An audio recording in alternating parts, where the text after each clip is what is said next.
Assalamualaikum warahmatullahi wabarakatuh. Sebelumnya perkenalkan, nama saya Munta Azimatul Fauzia dari Prodi S1 Akuntansi semester 6 dengan NIM 19441643. Di sini saya akan menjelaskan tentang analisis kinerja keuangan pada PT Bank Danamon Indonesia Tbk pada tahun 2020 dan 2021. Pertama, aspek permodalan, yaitu yang pertama primary ratio dengan rumus equity per total asset dikali 100%.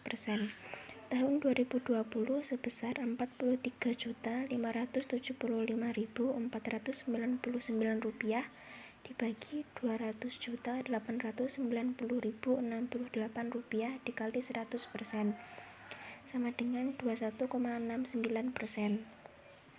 Di tahun 2021, Rp45.083.058 dibagi Rp192.239.698 dikali 100% dengan jumlah 23,45%. Berdasarkan perhitungan primary ratio, PT Bank Danamon Indonesia Tbk pada tahun 2020 sebesar 21,69% dan 2021 sebesar 23,45%, dapat dikatakan mengalami kenaikan. Hal ini disebabkan karena adanya kenaikan equity. Jadi dapat disimpulkan bahwa primary ratio pada PT Bank Danamon Indonesia Tbk terbilang sehat. Yang kedua, capital ratio 1 dengan rumus equity per total loan dikali 100%. Tahun 2020 sebesar Rp45.575.499 dibagi Rp157.314.569 dikali 100% dengan jumlah 27,69%. Pada tahun 2021, equity sebesar Rp45.083.058 dibagi Rp141.156.640 dikali 100% dengan hasil 30,63%. Berdasarkan perhitungan kapital rasio 1, pada tahun 2020 sebesar 27,69% mengalami peningkatan menjadi 30,63% pada tahun 2021. Hal ini disebabkan karena adanya kenaikan equity. Jadi dapat disimpulkan bahwa kapital rasio 1 pada PT Bank Danamon Indonesia Tbk terbilang sehat karena masih memenuhi standar minimum yaitu 10-20%. Yang kedua, aspek likuiditas. Yang pertama, banking ratio dengan rumus total loan per total deposit dikali 100%. Pada tahun 2020, total loan sebesar Rp157.314.569 dibagi Rp123.733.204 ditambah Rp2.477.725 kali 100% menjadi Rp156.314.569 dibagi Rp126.210.929 dikali 100% dengan jumlah 124,64%. Sedangkan di tahun 2021 total loan sebesar Rp147.156.640 dibagi Rp121.069.317 ditambah Rp2.284.587 dikali 100% sama dengan Rp141.156.640 dibagi Rp123.353.904 dikali 100% dengan jumlah 119,29%. Berdasarkan perhitungan banking ratio di atas, nilai banking rasio pada tahun 2020 sebesar 124,64%, sedangkan pada tahun 2021 mengalami penurunan menjadi 119,29%. Meskipun mengalami penurunan, akan tetapi masih terbilang kurang sehat karena standar yang ditetapkan adalah 85-100%, yang berarti semakin tinggi nilai banking rasio, maka tingkat likuiditas bank semakin rendah. Artinya, jumlah dana yang dikeluarkan melalui fasilitas kredit sudah tinggi, sehingga jumlah dana yang digunakan untuk membiayai kredit berikutnya menjadi semakin kecil. Yang selanjutnya yaitu loan to asset ratio dengan rumus total loan dibagi total aset dikali 100%. Tahun 2020 total loan sebesar 157.314.569 dibagi 200.890.068 rupiah dikali 100% dengan jumlah 78,30%. Sedangkan di tahun 2021, total loan sebesar Rp141.156.640 dibagi 192.239.698 rupiah dikali 100% sama dengan 76,54%.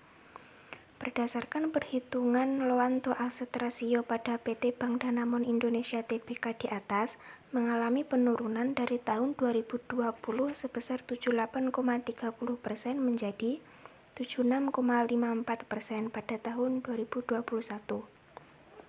Hal ini menunjukkan bank tersebut terbilang kurang sehat karena tidak memenuhi standar yang ditetapkan Bank Indonesia, di mana semakin rendah likuiditas bank tersebut, yang berarti semakin besar kredit yang disalurkan, maka semakin tinggi kredit yang dijamin oleh seluruh aset yang ada di bank. Aspek yang ketiga yaitu aspek rentabilitas. Yang pertama, return on asset dengan rumus laba sebelum pajak dibagi total aset dikali 100%. Pada tahun 2020, Rp2.067.076 dibagi Rp200.890.068 dikali 100% sama dengan 1,02%. Sedangkan di tahun 2021, Rp2.279.920 dibagi Rp192.239.698 dikali 100% sama dengan 1,18%. Berdasarkan perhitungan return on asset di atas, yaitu mengalami peningkatan dari 1,02 di tahun 2020 menjadi 1,18% di tahun 2021. Meskipun mengalami peningkatan, akan tetapi masih terbilang cukup sehat karena standar yang ditetapkan adalah ROA lebih besar 1,5%, di mana semakin besar ROA, maka semakin besar pula tingkat keuntungan bank dan semakin baik pula posisi bank dari segi penggunaan aset. Yang kedua yaitu return on equity dengan rumus laba bersih setelah pajak dibagi total modal dikali 100%. Di tahun 2020, laba bersih setelah pajak yaitu Rp1.088.942 dibagi Rp45.575.499 dikali 100% sama dengan 2,49%. Sedangkan di tahun 2021, laba bersih setelah pajak sebesar Rp1.669.280 dibagi Rp45.083.058 dikali 100% sama dengan 3,70%. Berdasarkan perhitungan di atas, pada tahun 2020 sebesar 2,49% dan mengalami kenaikan menjadi 3,70% di tahun 2021. Walaupun mengalami peningkatan, tetapi masih dikatakan kurang sehat karena belum memenuhi standar yang ditetapkan. Peningkatan ini terjadi karena meningkatnya laba bersih yang signifikan. Aspek yang keempat yaitu aspek risiko usaha. Yang pertama, liquidity risk dengan rumus liquid asset dikurangi short term borrowing dibagi total deposit.